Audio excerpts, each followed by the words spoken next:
जय हिंद प्यारे साथियों, आप सभी का एक बार फिर से स्वागत है हम सभी के परिवार एसएल स्टडी में।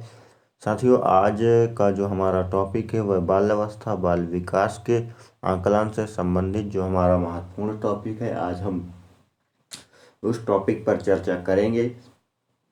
तो चलिए वीडियो को शुरू करते हैं। वीडियो शुरू करने से पहले साथियों, मेरी आपसे गुजारिश है, अगर आप को वीडियो पसंद आए तो वीडियो को लाइक कीजिए, शेयर कीजिए, चैनल को सब्सक्राइब कीजिए और कमेंट करके बताइए कि आपको कौन सा टॉपिक समझ में आया है। ठीक है, तो प्यारे साथियों, आज का जो हमारा महत्वपूर्ण टॉपिक है, आज हम चर्चा करने वाले हैं बाल अवस्था बाल विकास का जो एक महत्वपूर्ण टॉपिक है, अधिगम के लिए आकलन और अधिगम का आकलन में अंतर। शाला आधारित आकलन सतत एवं समग्र मूल्यांकन स्वरूप और उसकी जो प्रथाएं हैं व मान्यताएं हैं, आज के इस टॉपिक में हम बात करने वाले हैं। तो प्यारे साथियों, अगर यहाँ पे हम देखें कि आकलन वह प्रक्रिया है जिससे हमें यह पता चलता है कि कोई बालक अधिगम को किस स्तर तक प्राप्त कर सकता है। अगर किसी बालक के अधिगम के स्तर को अगर हमें जानना है, जानकारी प्राप्त करना है, तो हम किसके माध्यम से प्राप्त करेंगे? आकलन के माध्यम से हम यह जानकारी प्राप्त करेंगे कि बालक के अधिगम की जो प्रक्रिया है वह किस प्रकार चल रही है। ठीक है, आकलन से यह भी पता चलता है कि कोई शिक्षक बच्चों को किस स्तर तक ज्ञान देने में सक्षम रहे हैं। तो आकलन से और क्या पता चल सकता है मेरे प्यारे साथियों, कि यह पता चल सकता है कि कोई बच्चा है, ठीक है, एक शिक्षक है, वह बच्चों को किस स्तर तक ज्ञान देने में सक्षम है। क्या वह सक्षम है बच्चों को ज्ञान देने में या नहीं है, इसको हम आकलन यानी असेसमेंट के माध्यम से पता कर सकते हैं। ठीक है, बालक को अधिगम में आने वाली समस्या का भी पता हम आकलन के द्वारा लगा सकते हैं कि जो एक बालक है वह अधिगम करता है। ठीक है, अधिगम करता है यानी सीखता है, लेकिन अधिगम के समय जो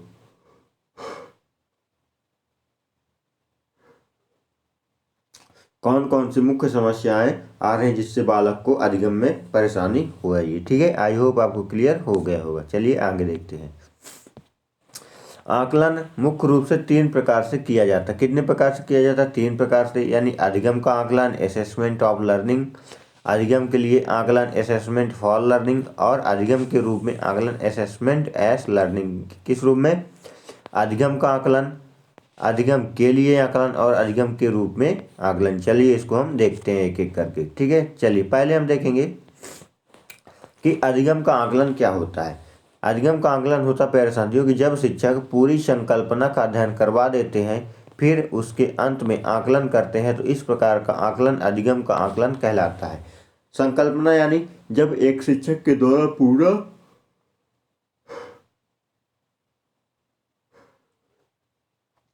पूरा पाठ्यक्रम पढ़ा दिया जाता है। ठीक है, और उसके अंत में जो आकलन करते हैं, जो परीक्षाएं होती है, उसको हम आकलन यानी अधिगम का आकलन कहलाते हैं। जैसे एक शिक्षक है, शिक्षक के द्वारा पूरा पाठ्यक्रम पढ़ा दिया गया। ठीक है, मान लीजिए 2 महीने का पूरा पाठ्यक्रम है, उस पाठ्यक्रम को एक शिक्षक के द्वारा पढ़ा दिया गया, या फिर जैसे मैं आपको पढ़ा रहा हूँ, ये मेरा जब ये पूरा पाठ्यक्रम खत्म हो जाएगा, तो उसके बाद जब अंतिम में आपकी परीक्षाएं होंगी, आपके टेस्ट होंगे, तो वह आपके आकलन कहलाएंगे। ठीक है, इसे योगात्मक आकलन भी कहते हैं, क्योंकि यह क्या होता है? एकत्रित आकलन होता है। ठीक है, इसमें क्या होता है कि आकलन होने के बाद उसको पूरा इकट्ठा कर लिया जाता है। ठीक है, उसके बाद एक योगात्मक आकलन या मूल्यांकन होता है। ठीक है, इससे बालक की योग्यता का भी पता चलता है। ठीक है, आई होप साथियों आपको क्लियर आ गया होगा। अब हम बात करेंगे अधिगम के लिए आकलन। ठीक है, हमने पढ़ा अधिगम का आकलन, अब हम देखेंगे कि अधिगम के लिए आकलन। तो जब शिक्षक कोई प्रकरण को पढ़ा रहे होते, ठीक, कोई पाठ को पढ़ा रहे होते हैं, तो प्रकरण बीच बीच में बच्चों के प्रश्नों के माध्यम से आकलन लेते हैं। यानी बीच बीच में क्या होते हैं, शिक्षक प्रश्न के माध्यम से बच्चों का आकलन करते हैं। जैसे अगर बालक को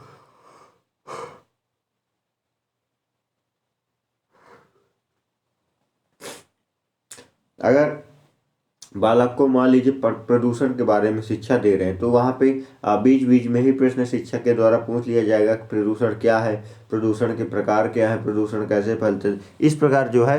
तो यह बीच बीच में ही आकलन कर लिया जाता है। ठीक है, जिससे बच्चों के समझने का स्तर भी एवं कठिनाई का पता चलता है। इससे क्या होता है कि बच्चों के समझने के स्तर का भी पता चलता है और कठिनाई का भी पता चलता। अधिगम में आ रहे कठिनाई को दूर करना भी शिक्षक भी दूर करते। तो इससे क्या होता है, आकलन यानी समय समय पर अधिगम के लिए आकलन अगर करे तो इससे यह पता चलता है कि बच्चों में जो प्रमुख रूप से आ रही कठिनाइयां हैं उनको शिक्षक जानकर दूर भी कर सकते हैं। ठीक है, इस प्रकार का आकलन अधिगम के लिए आकलन कहलाता है। तो ऐसा आकलन क्या होता है, क्योंकि अधिगम के समय ही आकलन कर लिया जाता है तो इसलिए इसे अधिगम के लिए आकलन भी कहते हैं। ठीक है, इसे ही रचनात्मक आकलन, फॉर्मेटिव असेसमेंट एवं निदानात्मक आकलन भी कहा जाता है। तो इसके अन्य दो और नाम है, यानी रचनात्मक आकलन और निदानात्मक आकलन भी इसी को कहते हैं। प्रश्न में पूछ लेगा कि निम्नलिखित आकलन में से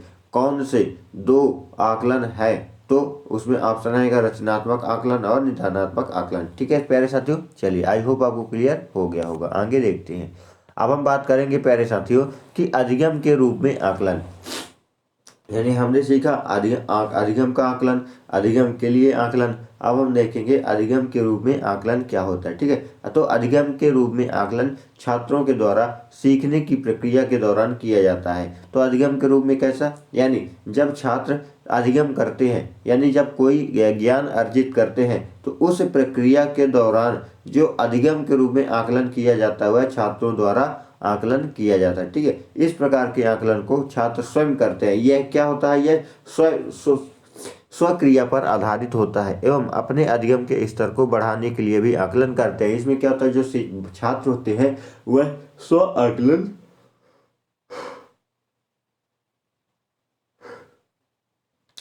आकलन की क्रिया को संपन्न करते हैं। ठीक है, इससे वह स्वयं के अपने अधिगम के स्तर को पता लगा सकते हैं। ठीक है, इस प्रकार के आकलन को स्व आकलन भी कहते हैं। ठीक है, आई होप आपको क्लियर हो गया होगा।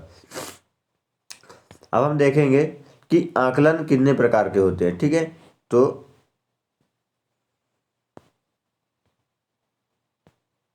पहला होता है अधिगम का आकलन, यानी इसमें योगात्मक आकलन होता है अंतिम में। ठीक है, अधिगम के लिए आकलन, इसमें जो रचनात्मक आकलन और निदानात्मक आकलन होता है, और अधिगम के रूप में इसमें स्व आकलन। देखिए आकलन का मतलब होता है एक बालक के स्तर को, यानी उसके ज्ञान का स्तर कहाँ तक पहुँचा। यानी अगर हम बालक को प्रदूषण के विषय में पढ़ा रहे हैं तो बाद में हम आकलन के माध्यम से यह पता लगा सकते हैं कि जो बालक को हमने जिस टॉपिक को पढ़ाया है वो उसको कहाँ तक समझ में आया, कितने स्तर तक समझ में आ गया। ठीक है, चलिए आगे देखते हैं।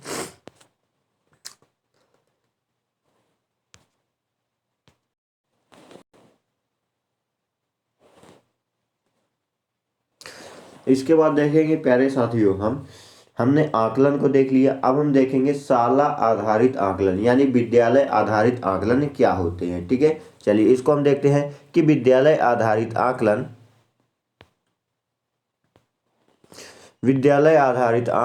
विद्यालय शिक्षा बोर्डों द्वारा ली जाने वाली परीक्षाओं के विपरीत स्कूल स्तर पर किया जाता है। जैसे जो शाला आधारित आकलन होता है वह कैसी आकलन होती है कि विद्यालय शिक्षा बोर्ड द्वारा ली जाने वाली परीक्षाओं की विपरीत, यानी जो परीक्षाएं होती हैं, जो अंतिम मूल्यांकन होता है, जो अंतिम परीक्षाएं होती है उसके विपरीत, यानी उससे संबंधित नहीं है। आकलन जो होती है वह स्कूल स्तर पर किया जाता है। जो स्कूल में जो टेस्ट वगैरह होते हैं, जो परीक्षाएं होती हैं, उसके माध्यम से बच्चों के आकलन का मूल्यांकन किया जाता है। ठीक है, और जो परीक्षाएं होती है वह उससे संबंधित नहीं है। ठीक है, दूसरा टॉपिक क्या कहता है कि यह मूल्यांकन विद्यालय द्वारा विकसित अनुसूची और बोर्डों द्वारा जारी किए गए मार्ग निर्देशों के अनुसार अध्यापकों द्वारा किया जाता है। ठीक है, तो यह क्या किया जाता है, जो विद्यालय की जो अनुसूची है, जो बोर्ड है, यानी उसके माध्यम से जो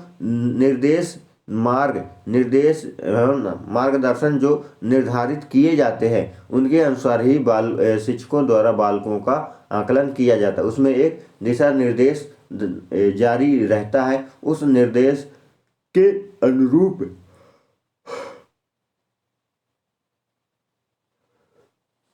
विद्यालय के द्वारा आकलन की प्रक्रिया की जाती है। ठीक है, चलिए आगे देखते हैं कि यह विद्यालय के अंदर और बाहर दोनों जगह पर जीवन में सभी प्रकार की शिक्षा प्राप्ति को प्रोत्साहित करता है। तो यह आकलन क्या करता है कि विद्यालय के अंदर और बाहरी जीवन में यानी बाहरी वातावरण में दोनों जगहों पर जीवन में सभी प्रकार की जो शिक्षा है ना, उसको प्राप्त करने के लिए प्रोत्साहित करता कौन करता, आकलन करता। और साथ ही प्रत्यक्ष अनुभव द्वारा जीवन के दैनिक अनुभव के द्वारा भी किया जाता है। इससे क्या होता है कि प्रत्यक्ष अनुभव द्वारा जीवन के दैनिक अनुभव जो है, तो हम अपने जो जीवन के जो हमारे दैनिक अनुभव हैं, है ना, किससे बातें करना चाहिए, कैसे बोलना चाहिए, है ना, कैसी क्रियाएं करना चाहिए, कैसे भावनात्मक रूप से बोलना चाहिए, इसको हम प्रत्यक्ष अनुभव द्वारा अपने दैनिक जीवन में अनुभव प्राप्त कर सकते हैं। ठीक है, आई होप आपको क्लियर हो गया होगा। चौथा देखते हैं कि यह मूल्यांकन हमेशा विद्यालय स्तर पर ही किया जाता है। यह जो मूल्यांकन है यह कहाँ किया जाता है, विद्यालय स्तर पर ही किया जाता है। इसको अन्य स्तर पर या अन्य जगह पर हम नहीं कर सकते। ठीक है, चलिए आगे देखते हैं। अगर हम शाला आधारित मूल्यांकन आकलन की जो प्रमुख विशेषताएं हैं, विशेषताओं को हम देखते हैं कि मूल्यांकन या आकलन विद्यालय आधारित होता है, जहां शिक्षकों को अपने विद्यार्थियों के बारे में जानने का अवसर मिलता है। इसे हम चाहे मूल्यांकन या आकलन जो होता है यह विद्यालय के आधार पर होता है, विद्यालय आधारित होता है। इसमें क्या होता है, जो शिक्षक है वह अपने विद्यार्थियों के बारे में जानने का उनको अत्यधिक अवसर मिलता है। ठीक है, चलिए आगे देखते हैं। और क्या होता है कि अध्यापक जो है तो बालक क्या सीखता है यह जानकारी प्राप्त कर सकते हैं, कैसे सीख इसकी जानकारी ले सकते हैं, उनके द्वारा सोच का तरीका क्या है, उनकी रुचियां क्या है, मनोवृत्ति आदि की पहचान हम उनके माध्यम से कर सकते हैं। किसके माध्यम से, विद्यालय आधारित आकलन से। ठीक है, तीसरा, यह प्रणाली अत्यधिक व्यापक, विस्तृत एवं सतत है। यह प्रणाली कैसी है, यह व्यापक है, विस्तृत है और निरंतर चलने वाली प्रणाली है। ठीक है, चलिए चौथा देखते हैं कि इसका मुख्य लक्ष्य यह होता है कि विद्यार्थियों को सुनियोजित अधिगम और विकास की ओर अग्रसर करने में सहायता देना। किसकी, शाला आधारित आकलन की। उसका क्या एक मुख्य लक्ष्य है कि जो हमारे विद्यार्थी हैं, जो हमारे बालक हैं, उनको सुनियोजित एवं सुसंगठित, है ना, अधिगम और विकास की ओर अग्रसर करने में सहायता देना है। कि हमें उनको इस प्रकार ज्ञान देना चाहिए, इस प्रकार अधिगम कराना चाहिए कि वह जो अपने विकास की जो चहुमुखी विकास की ओर वह आगे अग्रसर हो सके। ठीक है, यह मूल्यांकन बाल केंद्रित होने के साथ साथ विद्यालय केंद्रित भी होता है। कौन सा, शाला आधारित जो मूल्यांकन वह ज्यादातर बाल केंद्रित पर ही होता है। ठीक है, इसको हम बालक को केंद्र में रखकर ही उसके साथ मूल्यांकन करते हैं। इससे साथ साथ क्या होता है कि यह विद्यालय को भी केंद्र में रखकर करते हैं। ठीक है, चलिए पांचवा देखते हैं कि यह मूल्यांकन या आकलन बाल केंद्रित होने के साथ साथ विद्यालय केंद्रित भी है। इसमें बाहर का कोई भी वातावरण शामिल नहीं हो सकता। इसमें क्या होता है कि केवल विद्यालय एवं विद्यालय का वातावरण ही शामिल होता है। जो बाहरी वातावरण है, सामाजिक, सांस्कृतिक व व्यवहारिक, ये वातावरण शामिल नहीं हो सकते। ठीक है, चलिए हमने विशेषताएं देखी। अब हम देखेंगे कि विद्यालय आधारित आकलन का उद्देश्य क्या है। तो उद्देश्य, पहला उद्देश्य प्यारे साथियों कि बच्चों पर पड़ने वाले दबाव को कम करना। ठीक है, जो विद्यालय आधारित आकलन है यह बच्चों पर पड़ने वाला जो मानसिक दबाव है, शारीरिक दबाव व शैक्षिक दबाव, इसको कम करने में मदद करता है। क्योंकि जब बच्चे पढ़ते हैं तो उनका समय समय पर आकलन या परीक्षाएं ली जाती हैं। ठीक है, इससे उनकी कमियों व खूबियों को पता लगा लिया जाता है। ठीक है, मूल्यांकन को व्यापक और नियमित बनाना। यह आकलन किस पर आधारित है कि जो मूल्यांकन है, जो आकलन है, उसको व्यापक यानी बड़े स्तर पर एवं नियमित यानी लगातार बनाने में सहायता करता है। ठीक है, चलिए आगे देखते हैं। तीसरा पॉइंट है कि निदान उपचार के साधन की व्यवस्था करना। इससे जब हम बच्चों के आकलन के माध्यम से बच्चों की कमियों का पता लगा सकते हैं, फिर हम उन समस्याओं का समाधान करने के लिए विभिन्न प्रकार के उपचार व साधन की व्यवस्था कर सकते हैं। ठीक है, अंकों के स्थान पर ग्रेडों का उपयोग करना। तो यह सबसे अच्छी और सरल प्रणाली है कि इसमें जो प्रतिशत ना निकालकर बल्कि बच्चों को ग्रेडों पर के आधार पर उनको क्या करना, बांटना। ठीक है, बच्चों को करके सीखने पर बल देना। आकलन में क्या किया जाता है कि बच्चों को स्वयं करके, है ना, स्वक्रिया द्वारा अपनी योग्यता को निखारने का अवसर दिया जाता है। ठीक है, उनके सामने मान लीजिए कोई समस्या दे दी जाती है और बच्चों से यह बोल दिया जाता है कि आप जो है तो स्व आकलन के माध्यम से इस समस्या का समाधान करिए। ठीक है, चलिए आगे देखते हैं। अंकों के स्थान पर ये अध्यापक को सृजनात्मक अध्यापन मुहैया कराना। जो अध्यापक होता है उसको सृजनात्मक अध्यापन, सृजनात्मक मतलब व्यापकता के स्तर पर जो है तो अध्यापन मुहैया कराना। इससे बालक के अधिगम में विभिन्न प्रकार की कठिनाई नहीं आएगी। ठीक है, चलिए आई होप साथियों आपको ये पूरा। चलिए इसके बाद हम देखेंगे प्यारे साथियों कि सतत एवं समग्र मूल्यांकन का स्वरूप और उसकी जो प्रमुख प्रथाएं क्या है, आज इस टॉपिक में हम देखते हैं। देखिए सतत एवं व्यापक को हम समग्र भी कह सकते हैं। ठीक है, समग्र यानी कॉग्निटिव एंड कॉम्प्रहेंसिव एलुवेशन, अर्थ इसके हम अर्थ, उद्देश्य और इसके जो प्रमुख विशेषताएं व महत्व को भी देखेंगे। ठीक है, चलिए साथियों इसको हम देखते हैं कि मूल्यांकन व आकलन में अंतर क्या होता है। तो आकलन निरंतर चलने वाली प्रक्रिया होती है जो छोटे छोटे उद्देश्यों को पूरा करने के लिए किया जाता है। ठीक है, आकलन में निरंतर सुधार भी किया जा सकता है। इसमें जो है तो परेशानियों को जानकर हम उनमें सुधार करने का भी प्रयास करते हैं। ठीक है, मूल्यांकन विशिष्ट उद्देश्य के लिए किया जाता है कि जो आकलन होता है यह क्या किया जाता है, छोटे छोटे उद्देश्यों के लिए किया जाता है, लेकिन जो मूल्यांकन होता है वह विशिष्ट उद्देश्यों यानी मुख्य उद्देश्यों, जो प्रमुख उद्देश्य उनको के लिए किया जाता है। ठीक है, मूल्यांकन द्वारा शिक्षकों, बच्चों व अभिभावकों को फीडबैक प्राप्त होता है। यह कक्षा की उन्नति के पर आधारित होता है। ठीक है, चलिए आगे देखते हैं कि सतत मूल्यांकन की क्या है। तो सतत का मतलब होता है लगातार। ठीक है, इस प्रकार सतत मूल्यांकन लगातार चलने वाली एक प्रक्रिया है।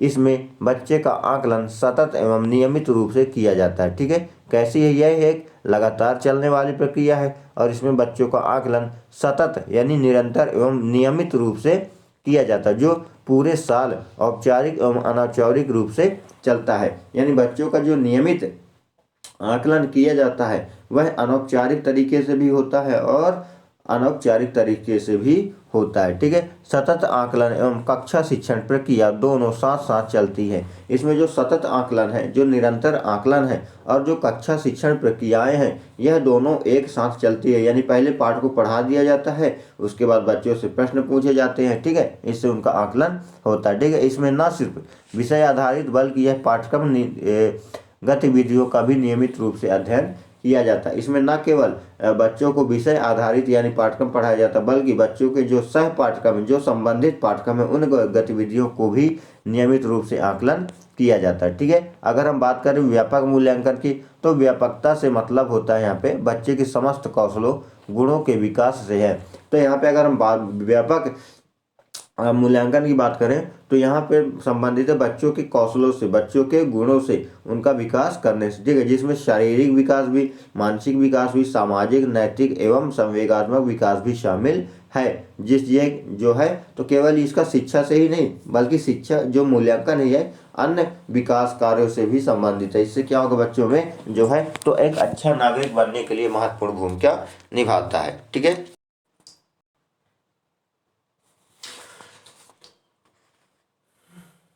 इन गुणों का विकास धीमी गति से होता है तथा वांछित परिवर्तन लाने के लिए पर्याप्त समय की आवश्यकता होती है। जो बच्चों में ये जो गुण है, चाहे वह मानसिक हो, शारीरिक हो, सामाजिक हो, नैतिक हो, संवेगात्मक हो, इन सभी जो विकास है, इनका जो विकास होता है यह बहुत ही धीमी गति से होता है तथा वांछित परिवर्तन लाने के लिए हमें पर्याप्त समय की आवश्यकता होती है। ठीक है, चलिए आगे देखते हैं।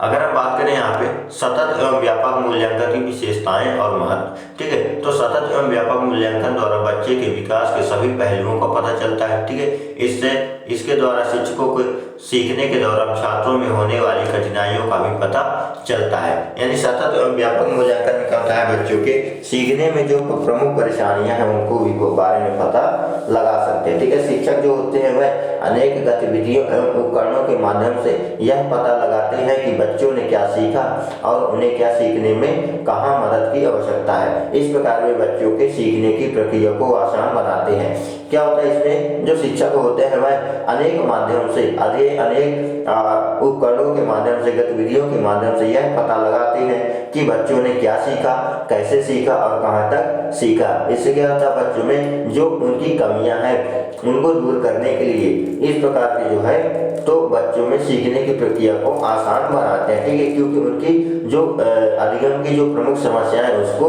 जो है मूल्यांकन के माध्यम से पता लगाते हैं, ठीक है। आई होप आपको क्लियर हो गया होगा। आगे देखते हैं सतत एवं व्यापक मूल्यांकन के उद्देश्य क्या है, ठीक है। तो सतत एवं व्यापक मूल्यांकन के निम्नलिखित उद्देश्य, पहला है कि विभिन्न विषयों में निश्चित समय उपरांत बच्चों की प्रगति को जानना, यानी जो विभिन्न प्रकार के विषय हैं उसमें बच्चों को क्या एक निश्चित समय है ना, एक निश्चित समय यानी उस पाठ्यक्रम को पढ़ाने के बाद जब एक निश्चित समय होता है उसके उपरांत ही बच्चों की प्रगति को जानना, यानी बच्चे कहाँ तक अधिगम के स्तर को प्राप्त कर लिए, ठीक है। बच्चों के व्यवहार में हुई परिवर्तनों को पता लगाना, तो यह केवल सतत एवं व्यापक मूल्यांकन के माध्यम से ही बच्चों के जो व्यवहार में हुए परिवर्तन, यानी बच्चों को सामाजिक ज्ञान, मानसिक ज्ञान, संवेगात्मक व नैतिक ज्ञान कहाँ तक विकास हुआ है, उसको वह अपने व्यवहार में कहाँ तक उपयोग कर रहे हैं, ठीक है, इसके बारे में हम मूल्यांकन के माध्यम से पता लगा सकते हैं। प्रत्येक बच्चे को सीखने और समुचित विकास में मदद करना, तो सतत एवं व्यापक मूल्यांकन का ही एक मुख्य उद्देश्य है कि जो प्रत्येक बच्चा, हर एक बच्चे को सीखने और अपने समुचित विकास में मदद करने में सहायता मिलती है। सृजनशीलता को बढ़ावा देना, सृजनशीलता का मतलब होता है व्यापकता सोच को, है ना, बच्चे की मानसिक सोच, शारीरिक व सामाजिक, व्यवहारिक व नैतिक विकास में जो है तो यह सृजनशीलता को बढ़ावा देता है कि बच्चा जो है तो बाहरी वातावरण में अपने व्यवहार के माध्यम से अपनी योग्यता और उपयोगिता को दर्शा सके, ठीक है। बच्चे की व्यक्तिगत और विशेष जरूरतों का पता लगाना, तो आकलन व मूल्यांकन के माध्यम से बच्चे की जो महत्वपूर्ण योग्यता है उसको कहाँ किस ज्ञान की किस मदद की आवश्यकता है इसको बारे में हम पता लगा सकते हैं, ठीक है। चलिए आई होप आपको क्लियर हो गया होगा। अगर हम बात करें सतत एवं व्यापक मूल्यांकन के मूल्यांकन क्षेत्र के बारे में, तो इसके निम्नलिखित दो क्षेत्र, पहला संज्ञानात्मक और दूसरा है संज्ञानात्मक, ठीक है। संज्ञानात्मक की बात करें तो इसमें बच्चे को पढ़ाए जाने वाले सभी विषयों का मूल्यांकन किया जाता है, ठीक है। जो बच्चों को पढ़ाया जाता है सभी विषय, चाहे वह गणित हो, हिंदी हो, सामाजिक विज्ञान हो, पर्यावरण हो, संस्कृत हो, सभी विषय के बारे में मूल्यांकन किया जाता है जो बच्चों के मानसिक विकास में सहायक होते हैं, ठीक है। संज्ञानात्मक क्षेत्र का आकलन दो प्रकार से किया जाता है, संरचनात्मक मूल्यांकन और योगात्मक मूल्यांकन, ठीक है। चलिए आगे देखते हैं। अब हम बात करेंगे संज्ञानात्मक क्षेत्र, तो इसमें अंतर्गत सह पाठ्यक्रम होता है, खेलकूद, योग, साहित्यिक सांस्कृतिक गतिविधियां, सहयोग, अनुशासन, अभिव्यक्ति आदि को शामिल किया जाता है, ठीक है। यह इसमें सह संज्ञानात्मक क्षेत्र में, इसमें जो है तो सभी क्षेत्रों को शामिल कर लिया जाता है, जैसे खेलकूद को भी योग क्रियाएं, साहित्यिक सांस्कृतिक गतिविधियां, है ना, सहयोग की भावना, अनुशासन रहना, अभिव्यक्ति है ना आदि को शामिल कर लिया जाता है, ठीक है। चलिए आगे देखते हैं। आई होप मेरे प्यारे साथियों, मेरे प्यारे भाइयों, आपको पूरा कॉन्सेप्ट क्लियर में आया होगा। मैं आशा करता हूँ वीडियो भी पसंद आई होगी। वीडियो पसंद आए तो वीडियो को लाइक कीजिए, शेयर कीजिए, चैनल को सब्सक्राइब कीजिए और फिर मिलेंगे एक नए वीडियो के साथ, नए महत्वपूर्ण टॉपिक के साथ। तब तक के लिए जय हिंद, जय भारत, वंदे मातरम।